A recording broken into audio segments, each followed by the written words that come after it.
what flavor am I drinking? I'm drinking mint, the Jade mint, and a chai. Yeah, they're really good together. Yeah, they are. The eternal feminine. Throughout our work in elucidating the esoteric values, the inner path values of the sacred scriptures of Christendom, we have emphasized the importance of the feminine attributes in all spiritual unfoldment.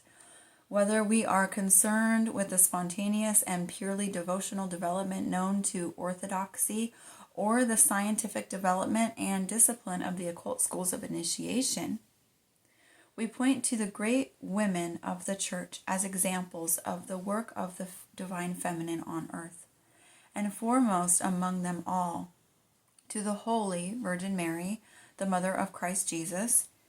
In so doing, there will no doubt be some readers who will be inclined on first impressions to regard such veneration as morality. Nonsense. But as we proceed, and we trust, it will become clear that our deep regard for Mary is of an impersonal nature, that we are dealing primarily with the divine feminine in humanity, and that Mary is the most perfect embodiment which humanity has so far produced. The mysteries of the early Christians, which were the focus and secret of power, did not revolve about the person of the Blessed Virgin, notwithstanding the knowledge that she was in a feminine body. The initiations in those early mysteries were concerned primarily with the awakening and nurturing of the divine feminine, which is latent in all mankind as power of a particular kind, and which is fundamental to the regenerative process of the individual. Yeah. It's fundamental to the regenerative process of the individual for everybody. The mother. Exactly. Fundamental. You gotta have a mother or you wouldn't be here. Exactly. The Blessed Virgin was the perfect exemplification of the feminine redeemed. Therefore, her life was the type pattern presented for the emulation of the early church. She became the first great teacher and most illustrious ideal.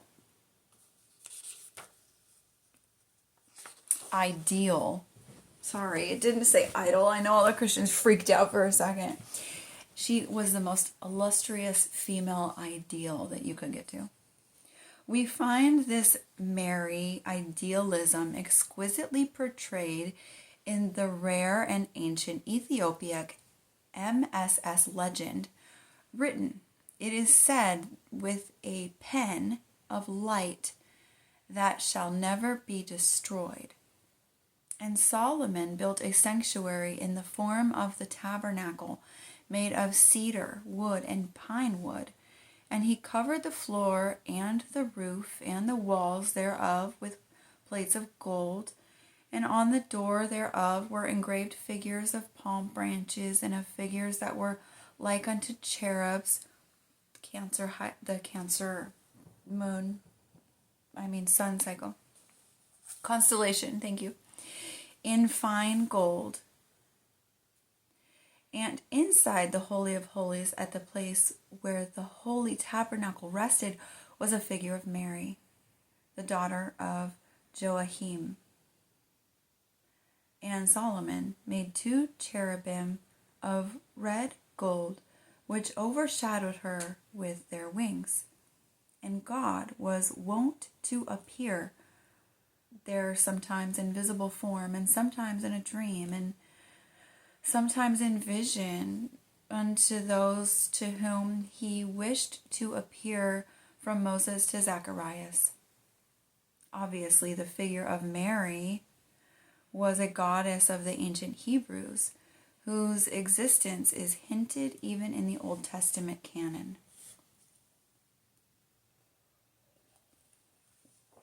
Early religions stressed the importance of the divine feminine, publicly dramatized, usually in the worship of the moon goddess or the goddess of heaven.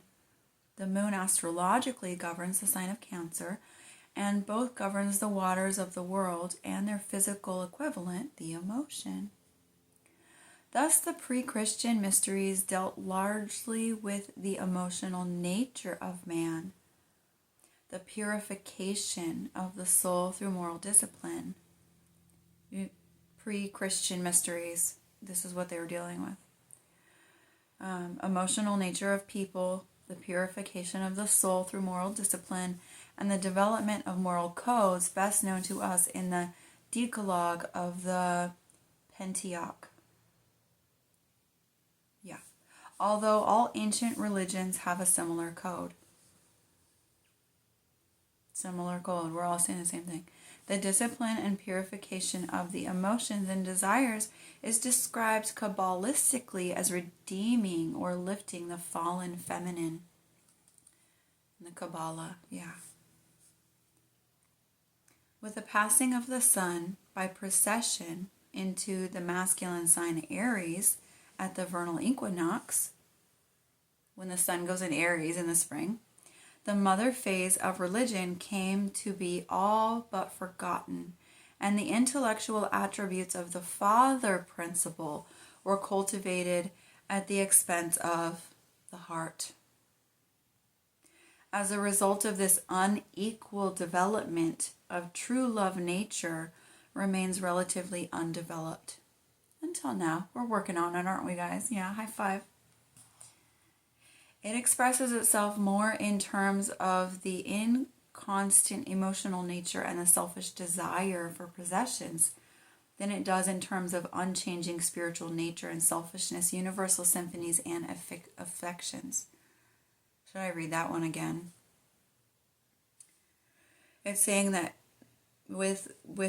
in Aries, the energy starts to change into more of a masculine because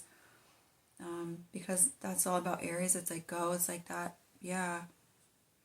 And then there's an imbalance because we forget to develop our true nature. And that has been the pattern of the past. But since we're starting to do that, the things that are saying here, the unselfish, the selfishness, the unchanging spiritual nature, right? The ungrowth mindset, like all that's changing now. That's pretty cool. All that happens is in this phenomenal world is the result of cosmic law. And it is because people have over-cultivated the masculine elements of the nature, right? Yeah, the patriarchy, it's been up there a while, at the expense of the feminine, that the modern world has fallen into universal chaos and conflict. Civilization was broken down for want of that binding principle we know as love, which is the aspect of the divine feminine. Yeah, are you saying that God is female? Well, there's both sides. You gotta have two sides to creation. So that love is the divine feminine, yeah. Civilization will be restored in the new age only by the recognition of the neglected feminine and the re-education of the masses to its importance in moral living. I did not know all this was here. Honestly, if I did, I probably would have not read this chapter. But I did read later on, and it gets so good. Egos and feminine bodies naturally express more of the divine feminine qualities of soul and are according more in attunement with the subjective side of life. It is this hidden phase of nature, a person's nature, which constitutes the mystery of the divine feminine, and which man can too approach. As we all awaken the divine feminine, that true, deep, cosmic love within ourselves.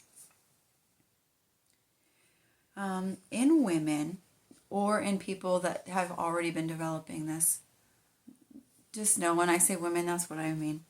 The vital or life principle is closely attuned to the divine feminine, or the life of the world, which flows through all and doth all unite.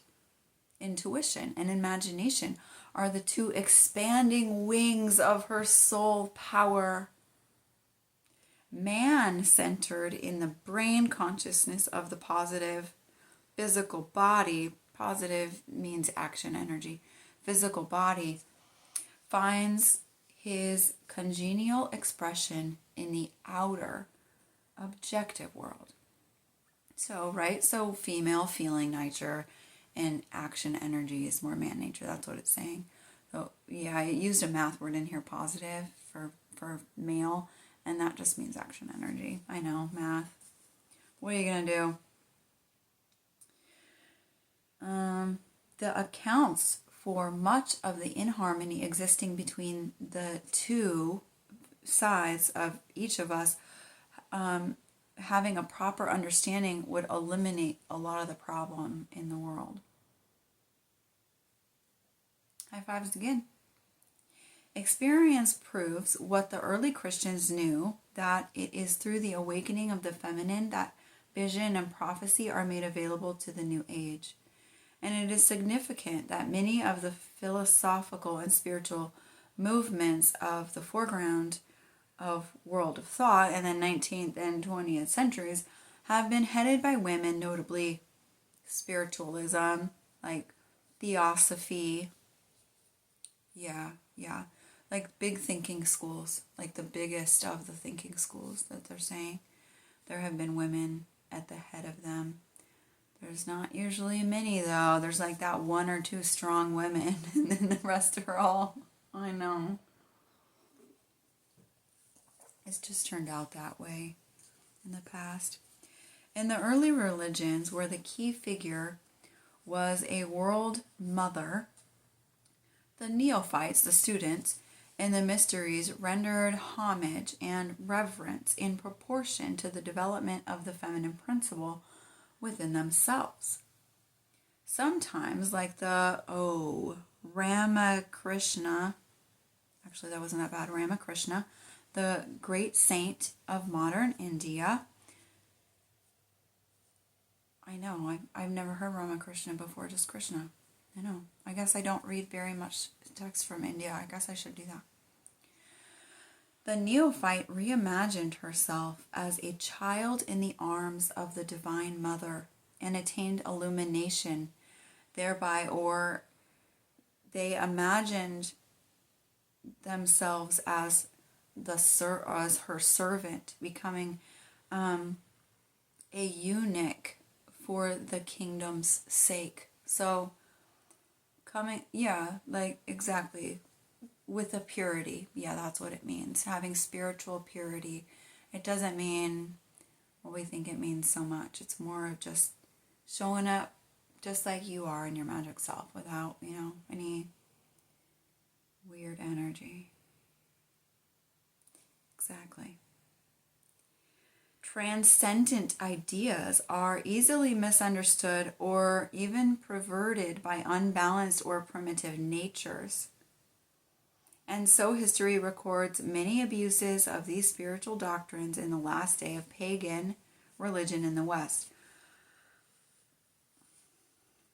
That's not exactly talking about paganism as much as it's talking about all religions becoming corrupt because of, desire energy. Yeah, and not having good intentions for others, and using that desire energy for bad and evil energy and bad energy and all the things that happen with that. Yeah, that's what it means. The secret of the divine feminine is not a desire for preeminence over the masculine. It is not desirable that either principle should dominate over the other. For the masculine and feminine are two wings of the divine creation. It is rather a secret of right adjustment between the two principles within yourself, of cooperation and not competition. Thus Isis, the Egyptian goddess, proclaims, I have borne the sacred vessel. I have entered the bridal chamber. And similarly, the Holy Mary has been likened to a precious vase and is called the bride of the Holy Ghost. As frequently mentioned in the Old Testament volumes of this series, the symbol of humanity of the Aquarian age is the divine androgynon. Are there kids watching that know what that word? It's the man-woman, the woman-man. There's not really any gender. There's not a need for gender. I know, that's big thinking. I know. That is how angels are, yeah. And how we will become in humanity as we continue to grow our souls closer. Yep, exactly. This refers to the spiritual. Are you ready for a deep interpretation of that? The man-woman, the androgynon, the divine androgynon, refers to the spiritual and physical humanity. However, and not just like a regular man. So the spiritual and physical, and it says psychical humanity. Spiritual and psychical humanity. So your spiritual and your brain working together. Yeah. The union of the two divine principles in the human soul will be reflected externally in a comradeship between man and woman inconceivably at the present day, but which most beautifully exemplified in the perfect relationship existing between Mary and Joseph. Fertility and divinity are the primary attributes of the universal feminine. Mary was a pattern of achievement for all women in the expression of both of these attributes. Her life as an individual was rounded and complete. She is the ideal mother, the perfect wife companion. But in the glorious rite of the Nativity, she is also the mother of all humanity, as she is the wise teacher of the mysteries in the rite of Pentecost. Upon her first came the Comforter, the Spirit of Truth. The full orb of divinity she manifests in the degrees of the mysteries of Mary, symbolized in the principal events of her life, beginning with her own Immaculate Conception by Hannah. I know, it's like Arina, I think, but the printing is kind of weird, so I'm not sure. Saint Arina or Hannah. Continuing her Immaculate Conception of Jesus, and concluding with her Assumption into heaven as Queen of the Angels. So we're going to learn about the Immaculate Conception in next video. The Immaculate Conception of Mary in next video, yeah. Queen of the Angels. I've never heard that one before. Yeah, that's definitely not. That is a huge energy, isn't it? Yeah. In the world of thought, yeah, it's a big energy. Another lovely legend found in the Ethiopic MSS describes most interestingly the indestructible perfection of the feminine, which lies in the human soul, awaiting for discovery. God created Adam in his own form and likeness at the time of Mary, the daughter of Joachim, Joachim, Joachim, Joachim,